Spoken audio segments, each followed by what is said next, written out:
Hi, this audio file is a collection of the summaries of selected articles on Sarah Kane's Blasted. The recordings were made by master's degree students of English literature at Al Zahra University for the Contemporary Drama course of Spring 2021.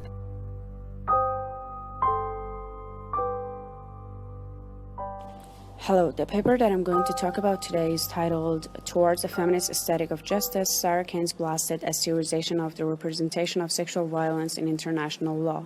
It is written by Hani van Rijswijk. It was published in the Australian Feminist Law Journal in 2014 and is available on the Taylor and Francis website.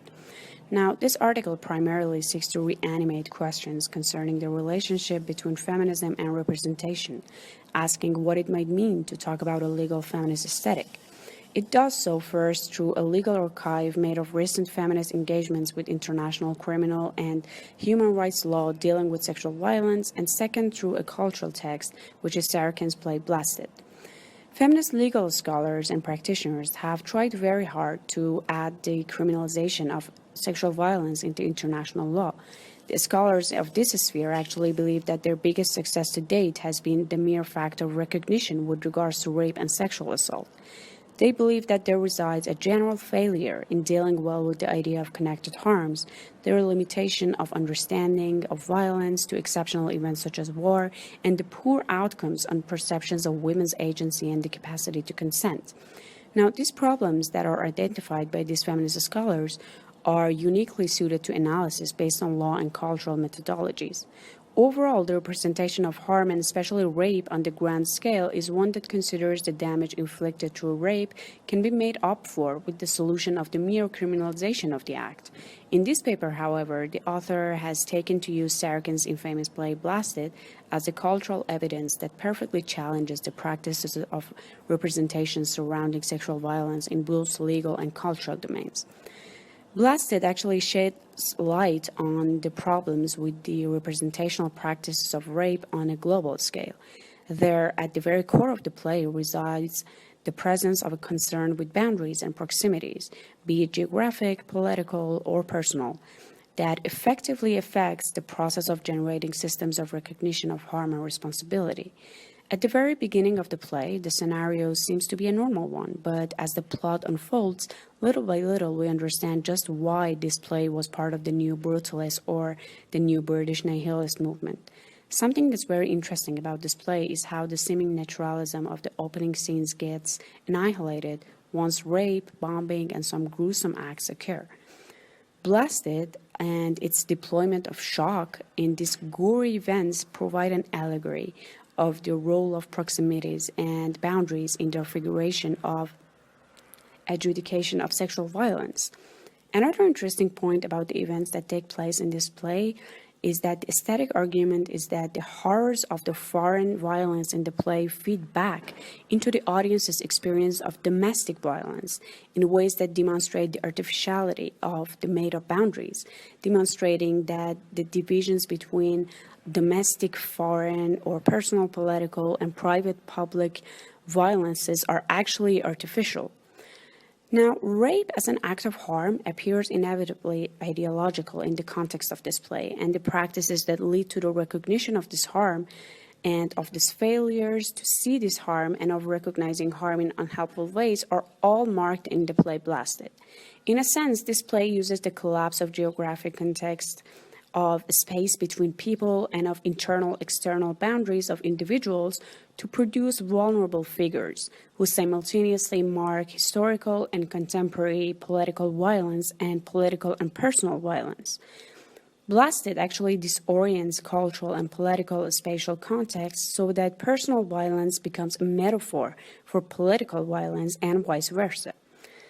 The play's demand for the audience to re-see beyond the threshold, to become aware of what is seen and unseen, and to respond is a critical legal move, challenging the law's unquestioned assumptions that it has unmediated access to reality. That is exactly how we come to reevaluate the initial scenes and gain insight into how deep the harms inflicted on Kate actually were in the first place. However, the play carefully explores the textures of both the invisibility and hypervisibility of rape, as the jurisprudence does in real life. Like, we see that the scenes with the soldier raping Ian and Ian raping Kate are both to some extent sugar-coated by romantic justifications. The soldier is traumatized as a result of what happened to his girlfriend and is doing this to Ian, and Ian is doing this to Kate and justifying it with claiming that he loves her. Well, I found this article and the lens through which it attempted to analyze the play very fresh and interesting, and my takeaway from this article is that rape as a harmful act, in all its gruesomeness and ugliness, possesses a certain level of ideological value, and that is what needs to be discussed without many biases if we are to gain an understanding of just why it happens so frequently. I think the play and also the article paid a good amount of attention to harm in domestic settings and how in many contexts domesticity tends to be interlaced with invisible harms, something that we actually witness a lot in our country as well. Overall, I really like this play, and I think it goes beyond literature, and the jurisprudence aspects demand some serious discussions. Hello everyone, I read a very interesting article on this week's play titled In Better Places, Space, Identity and Alienation in Sarah Kane's Blasted, written by Christopher Wicks and published by Comparative Drama in spring 2005. This article is available for free on JSTOR. This article falls under the category of defense of Kane's play, and it goes about using the play's provocative and unusual use of space to do so. For the most part, the article relies on Una Chaudhuri's studies of space in 20th century drama to analyze how Kane uses space to talk about identity and the anxieties of space in her play. According to Chaudhuri, dramas of the past century have rapidly moved towards realism and naturalism that operate on the principle of spatial intelligibility, meaning that where an action takes place helps to explain it. Contrary to this unwritten agreement, Kane goes out of her way to demolish the safety of the familiar form. She attempts to bring what is only implied offstage on stage. As a result, the play has the flexibility of Shakespearean drama while invoking the stifling overdetermination of kitchen sink realism. Kane exploits the anxieties that reside within the realist tradition in order to represent identity and displacement. Kane violates staging rules of representation and convention in order to stage violence. The initial setting of the play, for example, an expensive hotel room that could be anywhere in the world, is used as a surrogate home instead of a real home that would offer safety, stability, and a steady identity to the characters. Kane evokes a culture of McDonaldization that offers security and predictability in its universal and generalized shape, then sets out to violate this uniformity of place later in the play. Similarly, the characters experience their alienation in spatial terms, like Ian's constant pacing as a result of his paranoia. He also engages in his bigotist diatribes through a lamentation of disposition as he fears his country is going to be occupied by immigrants. There is a lot more examples in his expression of nationalism as well. So Ian's anxieties regarding security come down to space. Later, the soldier also marks his own space when he urinates around the room after he has already threatened Ian's life, taken his food, and even tried to own Kate by taking her underwear. He conquers the space. Even the stories he tells are grounded in space, and the violence he describes are meant as a way to violate these spaces. He also identifies himself by space when he says, "At home, I'm clean," like it never happened. Kate, on the other hand, is aligned with the hotel room and the space presented, and by the end of the play both have been violated. Kate's psychological fits that take her to a better place are also a symbol of how she feels the urge to free herself from her body, which has become a violated space, in order to find herself and her identity elsewhere, a thing that by the end of the play she has been cured of as she adapts to the environment. Towards the end of the play, alienated space and alienated identity become one, as now Ian is the one merged with his environment. As the exploded space is fragmented by being buried in the floorboards, Ian's identity also becomes fragmented. True to Kane's commitment to subverting form and content, by the end of the play, The form has deteriorated to snapshots of Ian's frustrated existence. Here he is stripped of his individuality and is simply a Beckettian human condition. The article was very interesting, with more sections on violence in the play as well as defense against the negative criticism of it, but exploring everything could just lead to reading the article out loud. I also found the analysis of the play based on space very intriguing, and I believe this could be explored even more by emerging bodies and space in the play as some form of further study. I look forward to talking more about all of this in class tomorrow. So the paper that I want to talk about today is titled The Portrayal of Violence in Sarah Kane's Blasted Rape and War. It was published in Social Sciences Studies Journal in January 2019. Well, the paper's main focus is on how women are exposed to rape in general, but in time of war, rape can be a practice of violence toward not only female, but also male victims and also children. And also it talks about the significance of violence and the significance of violence in our lives, and the authors attempt to raise awareness about it through usage of shocking factors. In the case of rape, the article suggests that Kane believes that masculinity is not ideological but concrete. It suggests that Ian rapes Kate because he is the power, and later on we see that the soldier also rapes Ian because now the soldier is in the position of control and authority. About this soldier, we see that he's not named by Kane, and that according to the article, it is because he is a universal character who rapes and murders and assaults in the absence of peace and human rights. It also suggests that the blindness of Ian in the end is a kind of a metaphor for the blindness of the communities to the savagery in her own society. Well, I agree with the fact that this play has used violence in order to avoid it. We know that in this type of drama, the playwright uses these shocking scenes and these shocking factors in order to make people somehow come out of their comfort zone and see something unusual, and while in that position, to think about the situation and somehow awaken and think critically and politically. The article that I studied for this play is called An Ethics of Catastrophe, The Theatre of Sarah Kane by Ken Urban, which was published in the Journal of Performance and Art in 2001. It mainly focuses on the idea of ethics as is represented in the play, while explaining some points about Kane's style and how she was influenced by her contemporaries and how she was at the same time different from them. The article starts by saying that the first time this play was read by the critics, it was greeted with so many harsh comments, and everyone expressed their disgust at this play, and it was even regarded as a disgusting feast of filth.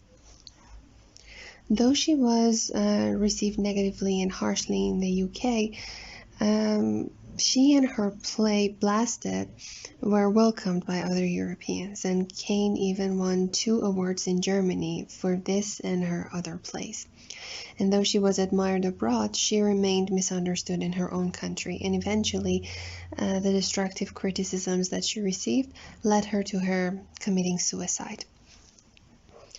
Kane's theater brought a kind of innovation in the form of writing, and she moved away from the talking head style to a complex negotiations of ethics. According to theories of playwright Howard Barker and philosopher Gilles Deleuze, Blasted dramatizes an ethics of catastrophe, and rather than distinguishing right from wrong, Kane dramatizes the quest for ethics. Because there's a distinction between morality and ethics. While morality is made up of constraining rules which judge people according to transcendent values, ethics are subject to change, and they emerge from specific moments and certain modes of being. So we can say that an ethics does not forsake the difference between good and bad, but views such distinctions based on a given context rather than on universal principles. And in the play, what we are given is the world of catastrophe, but it indicates the possibility that an ethics can also exist between wounded people in catastrophic situations. Because in the play, we see that the situation is devastating, yet the play concludes with a moment of ethical possibility. And we are left with an image of good, which emerges out of a pretty terrible situation. Because at the end of the play, we see that while Ian is reduced to an animal, basically, Kate shares her food with Ian, which is a gesture of generosity. But the article said that this should not be interpreted as a moment of moral redemption. It is instead a call for an ethical means of being in this world. And the article also concludes that in Kane's text, the good is not a moral imperative which is imposed upon the characters, but it rather emerges from specific moments and contexts. Besides the concept of ethics, the article also mentions some information about the generation to which Sarah Kane belonged and how they were different from the previous generations. It explains that in the 90s, the new generation of writers was tired of the epic and pedagogical dramas of the 70s and 80s, and they refused to have a specific decorum, and argued that there was no such thing as a correct representation. And that is why the content that was represented in their plays and on stage was not according to the conservative rules of the previous generations, and Sarah Kane was among such writers. She believed that there wasn't anything one couldn't represent on stage. And if something was thought to be impossible to perform, it meant that the existence of that subject was denied and that the truth was kept hidden. Also during that time, Barker's essays, which were calling for a theater of catastrophe, had a huge impact on this generation. And he encouraged these new writers to get beyond the prevalent attitudes toward narratives and also to get beyond the realist habits. And he suggested that instead of the theater throwing light on the subject and illuminate the meaning for the audience, it had to somehow erode the moral meaning of narrative so that those criteria by which a play was judged could be obliterated. Following this idea, Kane and other young writers of the time changed the notion of the British play. But Sarah Kane's works were different from those of her contemporaries, because while some writers held on to some components of realism in their works, Kane's plays overturned that form, and while others mimicked film and TV, her plays were filled with theatrical vision. Also, her style was not dominated by dialogue, but she rather used images and movements in order to convey her meaning. And the last thing that was mentioned in the article about Sarah Kane was that she usually tackled the themes of love and the pain of its loss in her plays. And the idea of hell for her was not something metaphysical, but rather something that could be experienced on Earth as well. And that is why in the play we see that after the explosion, due to the events that happen in the play, the characters and the audience experience a kind of hell. The article that I read for the play Blasted is titled "This Disgusting Feast of Filth: Meat-Eating, Hospitality, and Violence in Sarah Kane's Blasted." It was written by Sean McCurry. It's published in Interdisciplinary Studies in Literature and Environment in 2017, and I downloaded it from bbooks.asia.com. The article talks about meat-eating, violence, hospitality, and it takes an environmentalist view on the play. The writer of the article believes that attention to the consumption of meat is crucial to understanding this play, and the concept of meat and meat-eating is completely relevant to violence. The writer of the article believes that hospitality is centered around the sharing of food. And one of the outcomes of this practice of hospitality is the production and maintenance of affiliation and community. When people sit around the dinner table, meat functions as a token of exchange. He believes that even benign and quotidian practices of hospitality are completely shaped by the workings of power. For example, who has the power to offer their hospitality to the other, and with what condition? Or who is excluded from the hospitable community? Who gets to sit around this table? He believes that these questions are the ones that Sarah Kane broaches in Blasted. He believes that this play figures hospitality as something which is deeply coercive. We have Ian, which is an older man. He is aggressive, masculine, and he is an enthusiastic meat-eater. And again, we have Kate, which is a younger woman, and she's a naive, ethical vegetarian. They are at a hotel room, and there they play out an uncomfortable and coercive ritual of hospitality. And then we have the unnamed soldiers who arrives uninvited at the hotel room. And we have many notions of meat-eating, cannibalism, sexual violence, and at the end, Kate relinquishes her vegetarianism. The writer of the article believes that the other extensive scholarly literature on this play decided to ignore or even neutralize the question of non-human suffering. Others just wanted to focus on how human dignity was undone when Ian eats the corpse of an infant victim. And everybody seemed to believe that this is an abandonment of humanistic subjectivity. And this is what makes the play a tragic play, because these characters lose their human dignity. But the writer of the article believes that instead of viewing this play like this, he prefers to refuse to see the play anthropocentrically. He believes that the violence on a stage is tragic not because it reduces the human animal to mere meat. Rather, the condition of possibility for the play's violence is the very existence of meat as an ontological and ethical category. This was a quotation from page 3. When we view the play from the beginning, its setting seems to be a hospitable one because it's a very expensive hotel room and everything seems to be fine, but when things start to happen, we become shocked. First, we see hospitality because Ian has invited Kate there as a guest, and everything like champagne and the minibar and everything and flowers seem to be something hospitable, but the surface is not important and there are other things that's gonna happen to shock the audience.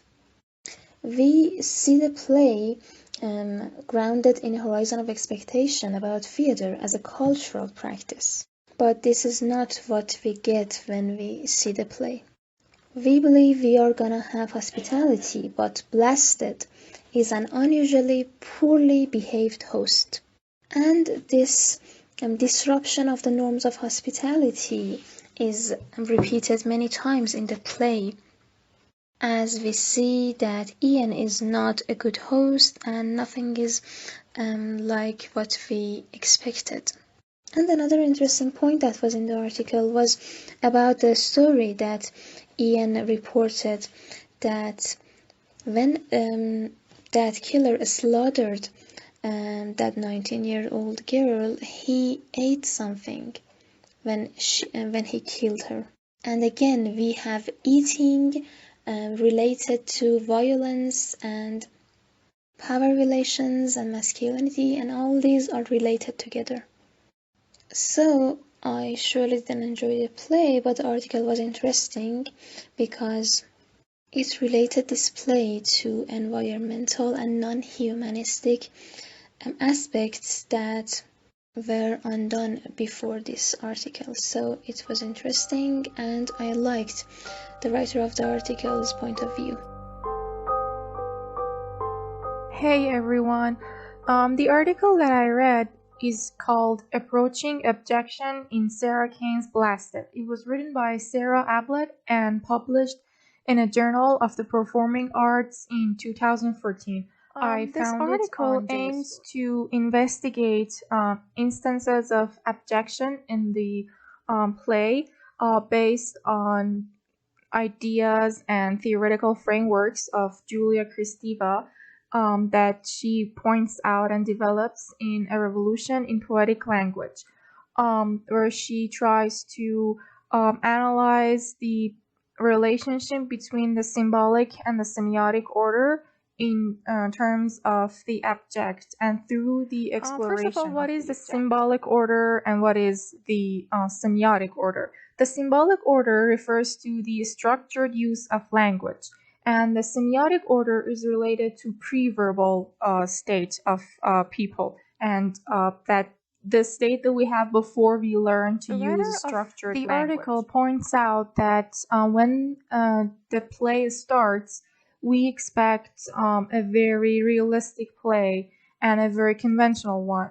We have a middle-aged man and a younger woman in a realistic setting in a hotel room, and the audience expects like a very realistic and conventional play from that setting. But with Ian's first line, and he's talking about excrements, and that element of the object comes into the play, and it subverts all of the readers or the viewers' expectations. The basic argument of the writer is that Kane has used this movement from social conventions of a domestic or realistic play to a surreal imagery, and as a metaphorical way to point out or to portray regression from a symbolic order to a semiotic is order. Everything that the infant rejects when it becomes separate from its mother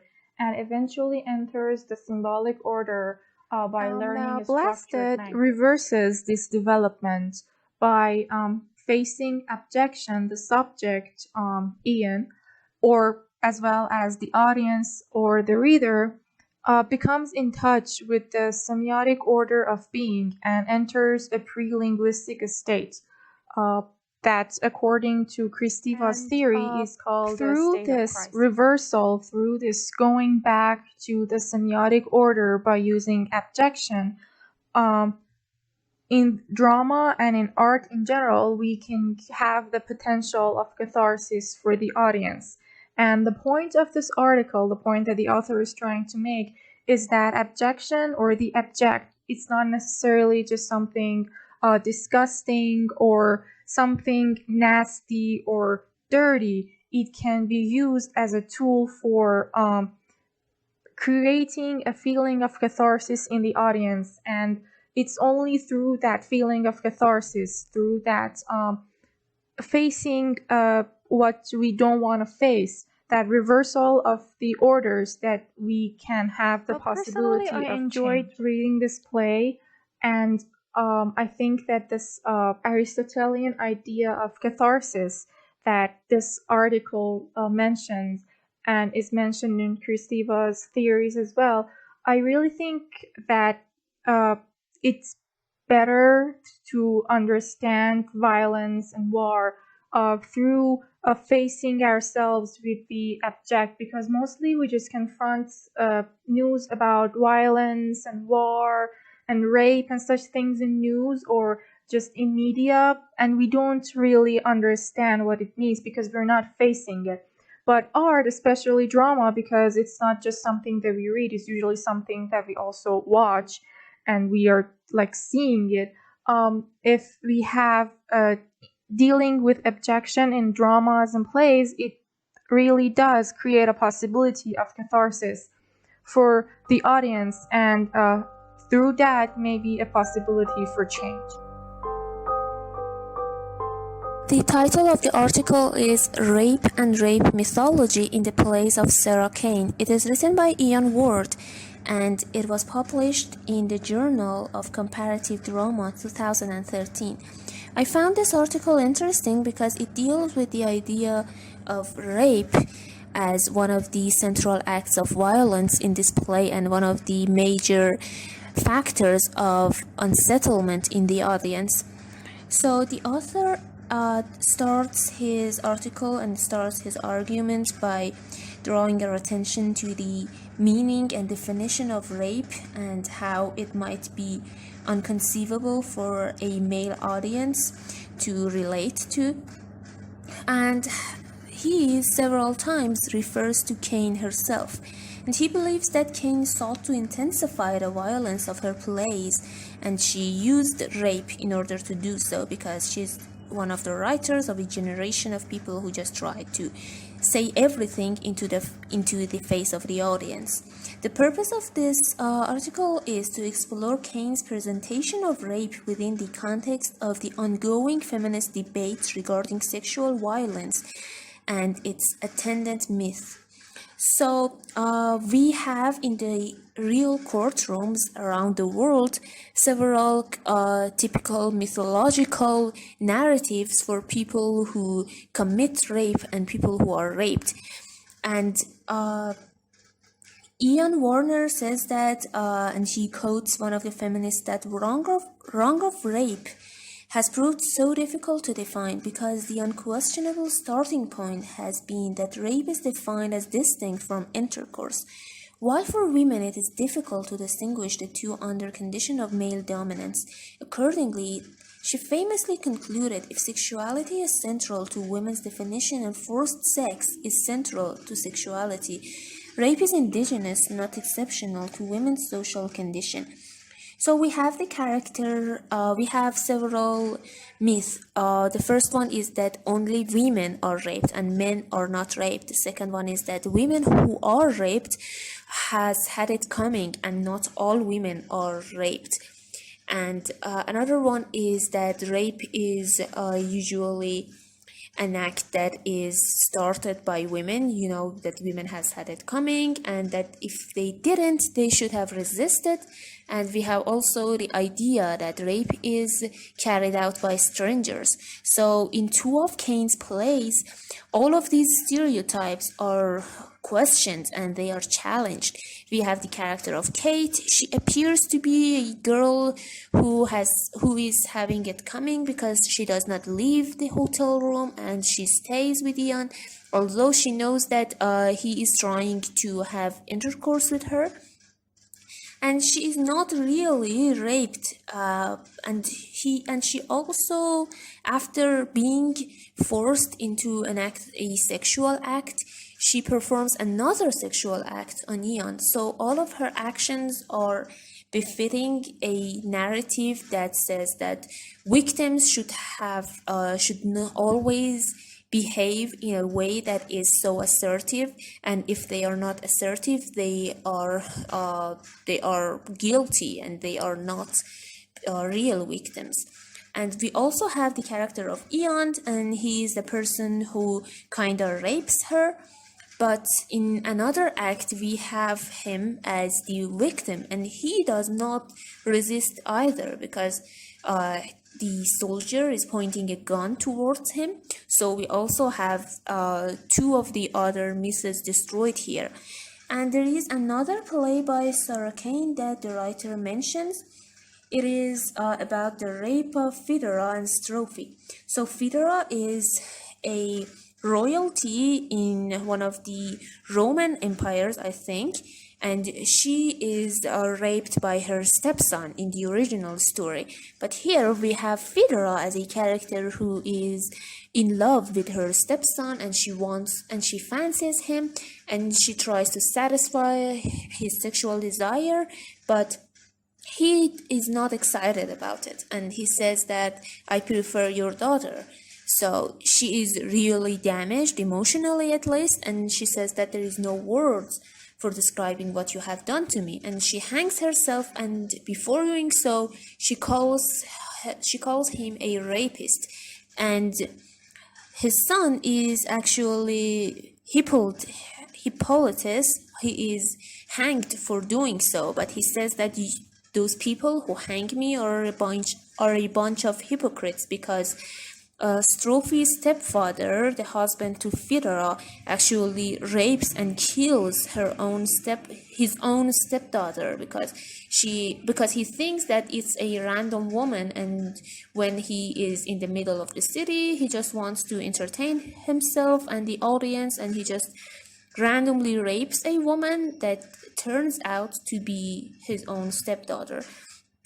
So it is also destroying the irony, destroying the idea that rapists are total strangers, because here all of the acts of rapes happen within the same household. And generally, I kind of agree with the author of this article, because after reading this article, I found the play more united in its theme. I can see that now the whole play actually revolves around the acts of violence and seeking to empower the other people instead of communicating and putting each other in a position that is more equal. So rape in its heart has inequality, and Sarah Kane has claimed that her play is about love.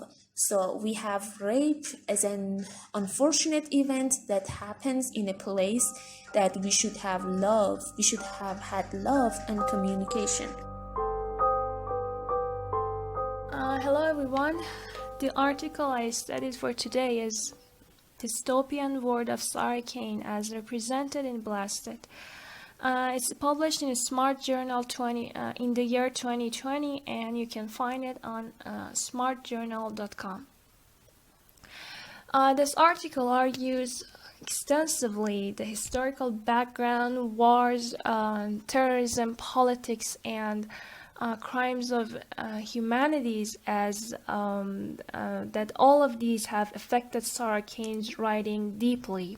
And however, Kane herself did not witness any war in particular, yet she was quite sensitive towards these issues and violence and its inevitable consequences. The author of the article also points out to this play as a critic of the indifference of humanity in confrontation with the war in Bosnia, and however, nowhere in the play the word Bosnia can be found, and no information is actually provided on this. But in an interview Kane had with Dan Rebelato, she says that she once saw on the news an old woman from Bosnia, and she was crying out for help, and she says that that old woman was the source that inspired her for the second part of Blasted. And this play is highly regarded as one of the landmark plays of post-war British theater and highlights that no one is innocent. And in order to illustrate this dystopian world, Kane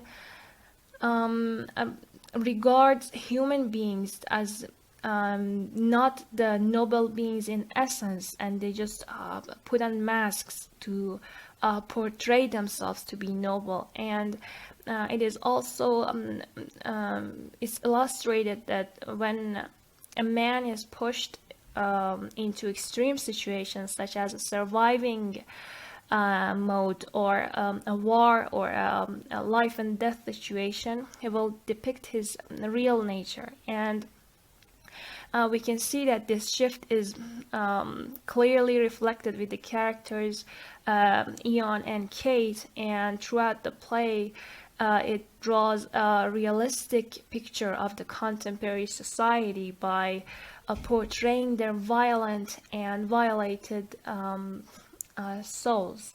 And not only a corrupt society but also corrupt individuals are portrayed, and it draws parallels with the ongoing civil war in Bosnia and England. And Kane attempts to show this in her play, how people turn a blind eye to the crimes and pains of humanities until they do not actually it has a direct effect upon them. And this is highlighted as the major reason of the dysfunctional society. And this play can also be regarded as Kane's commentary upon the dark side of human beings, as it managed to show that evil resides nowhere but in humanity. And in my view, this article was very successful in highlighting the right and wrong that was represented in the play, and how it illustrated the dystopian world of by taking the effects of the historical and cultural background that led to the traumas on humanity. Hi everyone. I want to talk about an introductory text on Sarah Kane written by Catherine Rees, which is included in the book Modern British Playwriting, the 1990s, edited by Alex Sears and published by Metro and Drama 2012. Rees discusses some very interesting points about Kane's plays. She mentions that often the theater of Kane is associated with the so-called in-your-face theater. While Kane's work does seem to fit with this sensibility in some ways, in some other ways it rejects it. For example, Kane challenges theatrical form, which goes against the association of the in-your-face theater with social realism. This association with social realism indicates that in-your-face playwrights use social images and political issues to structure their plays, but as many critics have argued, Kane's work rejects this aesthetic.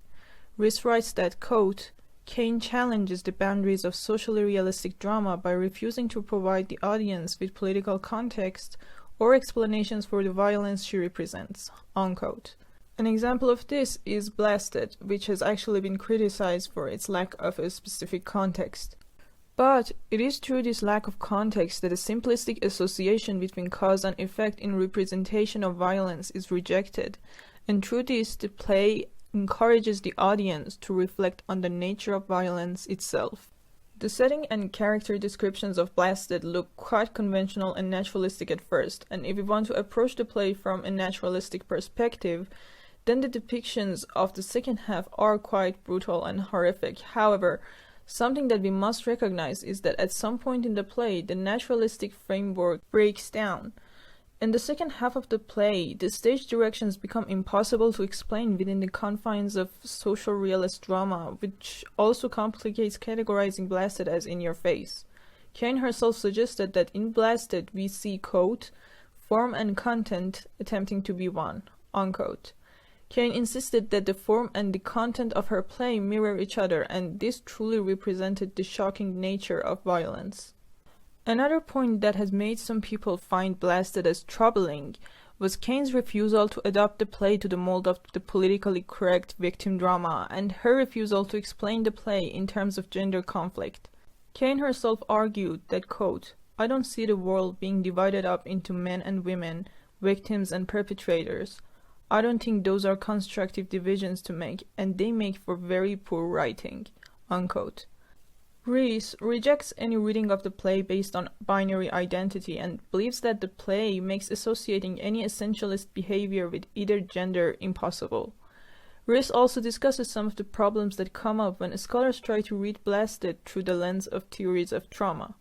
Trying to analyze Blasted using traditional understandings of trauma, like in the writing of Cady Carrot, can be troubling because mostly these understandings are only concerned with the narrative of the victim, and Kane, in a way, blurs the line between perpetrator and victim.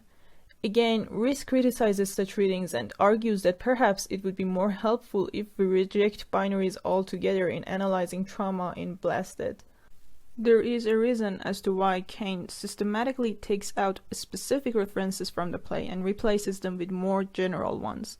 Kane universalizes the play and also creates a collage effect. In her final remarks about Blasted, Rees asserts that Kane removes a consistent narrative from the play and makes use of a series of intertextual images without providing a framework, and this fragmentary approach makes her work fundamentally postmodern.